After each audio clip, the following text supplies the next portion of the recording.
Hello and welcome to this introduction to the Gay, Bi, Trans Men's Meditation Group that meets here in London every Monday.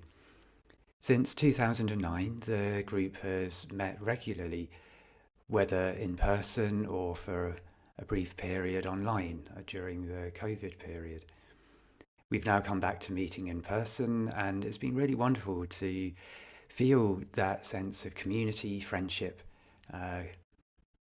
the support that we can give to each other when we meet in person. My background is that I trained as a Buddhist monk for about 7 years. I was living in the Thai forest tradition here in the UK, living with Ajahn Sumedho and Ajahn Menindo, who had both trained with Ajahn Chah in Thailand, who was a very well-respected meditation teacher. The approach of this tradition is not so much about technique, but cultivating this attitude of allowing, noticing, tuning in to the capacity to know, the knowing that is already here within us. So in these sessions, I share some simple techniques really about how you can cultivate mindfulness, how you can cultivate this attitude of allowing and welcoming, recognizing that a lot of our suffering, a lot of my suffering at least, has come from me resisting, feeling that things should be otherwise, that I don't want this. And so we have the primary suffering, which is unavoidable. And then we create secondary suffering. So the primary suffering might be that something has happened to make us feel sad, or that we're struggling with low self-worth or worry, anxiety, addiction. And then we create the secondary suffering that comes up when we resist this primary suffering, resist meeting this primary suffering where it needs to be held. And as we resist it, we either start to judge ourselves for having this struggle, criticizing ourselves for falling short, or we turn towards other things to try and help us obliterate the painfulness of the primary struggle. And then we feel bad about the things that we've turned to try and numb the pain. And so it becomes this spiral. And the way we break out of these spirals is by learning that it's okay to allow myself to feel what I'm feeling. And it's okay, even when the feelings aren't great, to just acknowledge that, yeah, this is what's here. Right now, I'm knowing this feeling of sadness. Right now, I'm knowing this feeling of heartbreak. Many people come to the group when they've experienced some experience of struggle. Maybe a relationship has broken down. Maybe they've been dealing with chemsex and the fallout from all of that. Maybe they're in a space of really struggling with their mental health. Now, it's a central premise of the work that I do with gay, bi, trans and queer people that there is actually nothing inherently wrong about being gay or bi or queer. But when we grow up in a culture where we are being told there is something wrong, then we experience something that has been classified as minority stress. And minority stress is the feeling of being other, the feeling of not being welcome, and the belief that there is something wrong about who I am. And when we grow up with minority stress and all those little microaggressions of being called gay in the playground, or the other boys not wanting to play football with you because you don't know how to kick a football, that was my experience. It's like always left to the last two being chosen for the team. And it was a question of like, would they have the other guy who was totally useless or me? And they would be arguing. It was sort of like some weird auction of the most useless footballer player. And he's like, no, you have him. We had him last week. No, we don't have him again. And it's sort of like, I'm just sort of standing there waiting to see which team was going to finally sort of grudgingly take me into their ranks. So there can be more challenging experiences of minority stress where our culture is telling us we're wrong.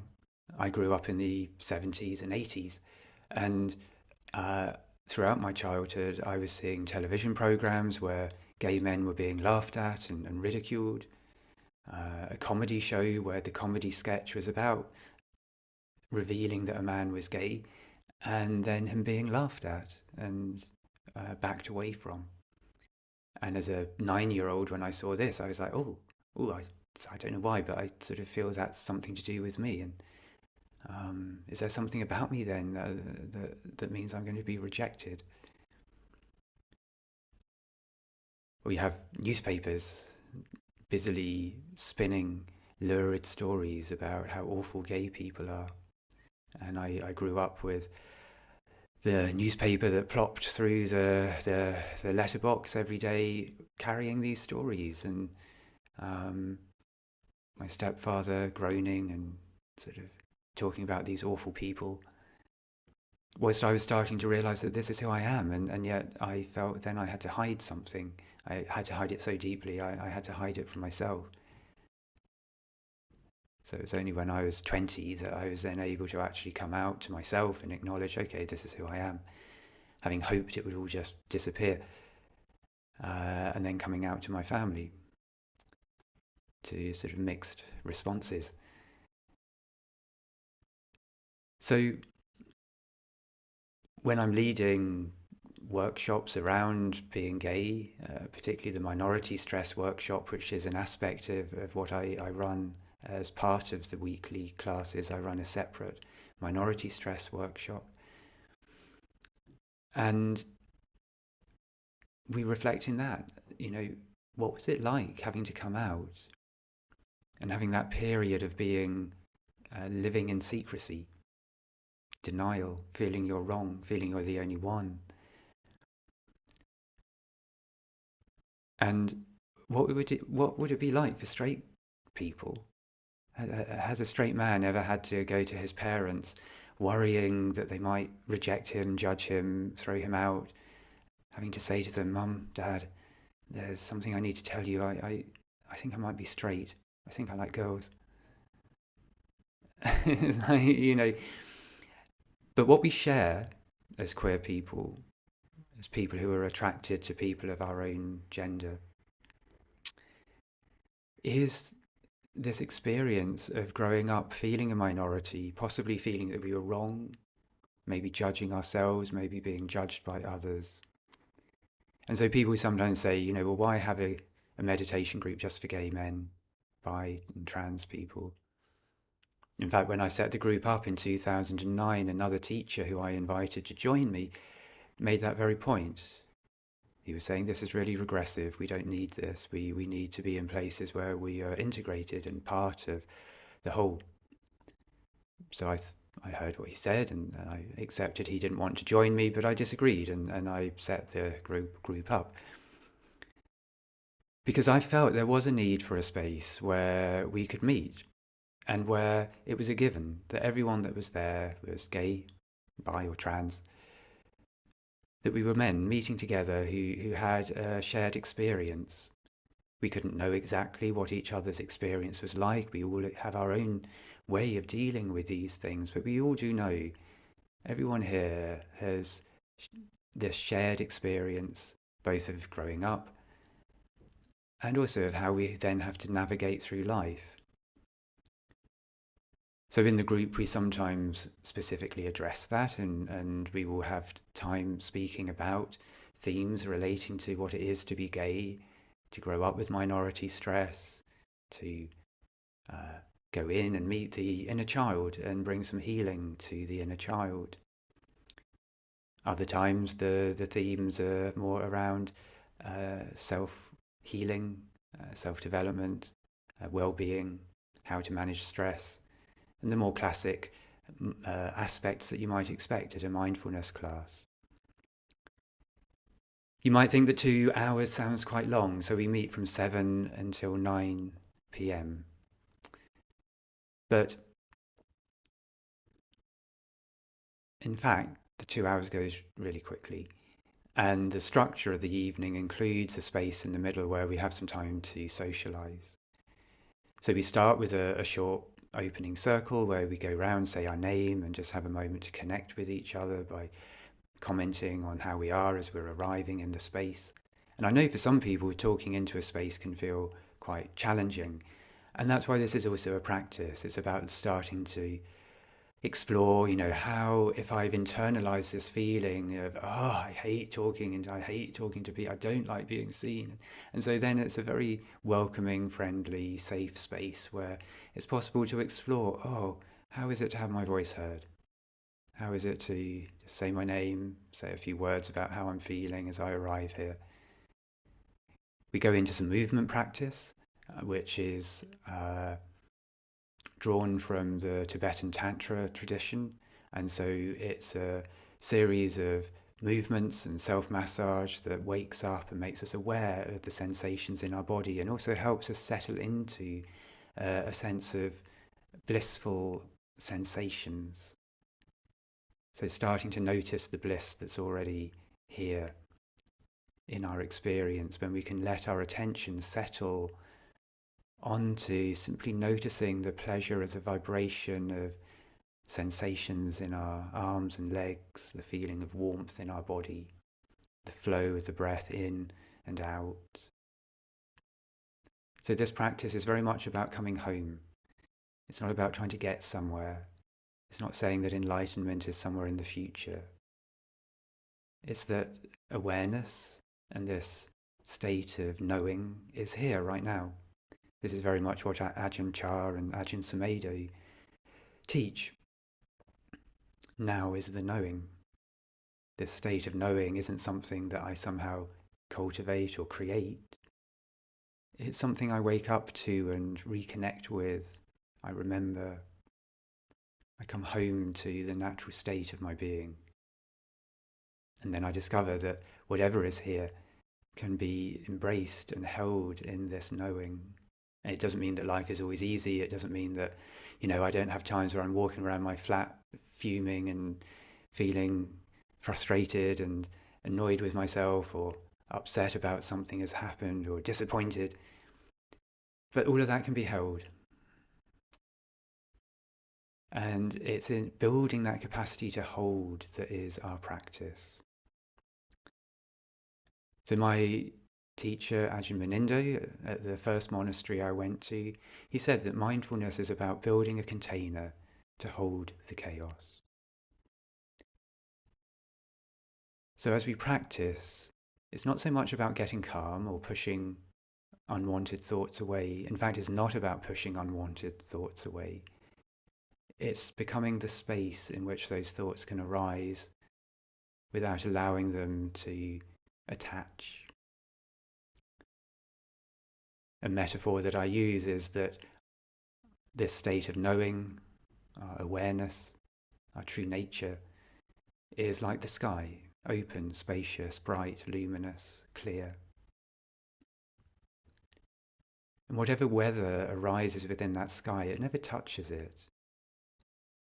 There can be a tornado tearing through the sky. There can be storms and rain clouds. There can be rainbows and sunlight. But the sky itself is never shattered or torn or broken. It contains all of the weather that's arising within it, and yet is still resting in its true nature, which is to be spacious, open, luminous, bright. And so it's the same with us. When it's possible to hold whatever is arising with this sense of spaciousness, of openness, of kindness and compassion, then it doesn't mean that these things don't still impact us and it feels hard. Being rejected by someone, it's going to feel hard. Not having enough money at the end of the month, it's going to bring worry. Having physical pain, it's going to cause distress. And yet there's this more open space in which this can be held. And that's what can help to start to bring a sense of peace. So the meditations we do at the beginning of the class are very much orientated to connecting with this sense of being present, being able to self-regulate, using the breath so that we can calm the nervous system, reducing the fight-flight reaction so that we can go into rest and digest, where the heartbeat slows down, the blood pressure reduces. So there are techniques that we can use. We also use a method of breathing and cultivating attention so that as we sit, we feel our body, we come home into the soft animal of our body, we feel it, we feel the sensations, we feel the sense of being grounded, and explore that capacity of knowing, simply knowing the present moment, knowing the sensation of the breath flowing in and flowing out, knowing thoughts as they arise and pass,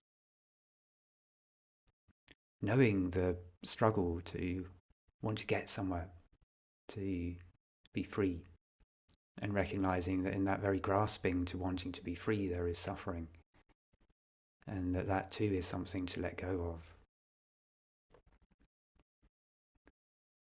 Now, it's a meditation practice, not a meditation perfect, so it's not going to be the case that you'll come to one session and be like, got it. It takes practice, as with anything. You may come and really connect with the approach. You may come and feel like, this doesn't work for me. You've tried, and maybe it isn't for you. There are probably over nearly 1,500 people on the email list now who have all come to the group at some point and experienced it. We get between 20 to 30 people coming regularly. Before the pandemic, we were getting sometimes up to 40, even 50 guys coming to the class. And so over the years, it's really offered a space for people to learn both how to regulate their own mental health, but also make friends. And I know there are people who no longer come to the class, but have a whole social network that they formed whilst coming to the group, and that has continued since the group served its purpose for them and they were able to move on. But they kept these friendships and connections that they'd made. So meeting people who are like-minded, meeting people who are on our wavelength, who, we share their vibe, it's so important. And I know I've met some of my closest friends through the group, so it certainly worked in that way for myself. And really, why did I set the group up? Well, it was 2009, I'd left the monastery in 2005, and I suddenly realised, coming to London, what it was to be invisible. I was still really emerging from my monastic life. At the age of about 35, I was very underweight,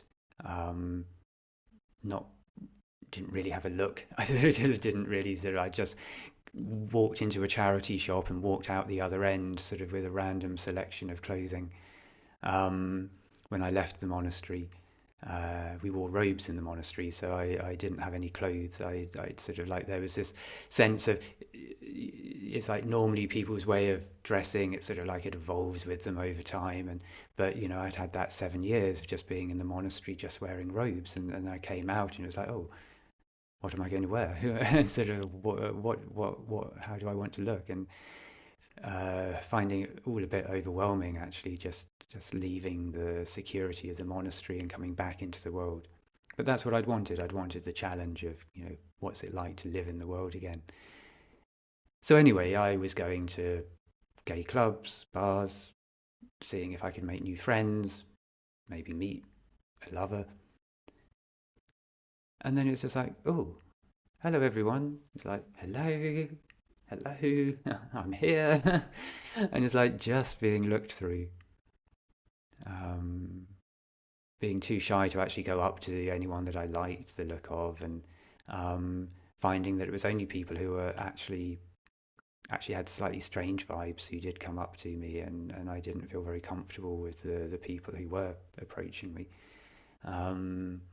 So I felt quite lonely, and instead of coming to London and making this amazing group of gay friends, I just was like, I sort of like, this is a struggle.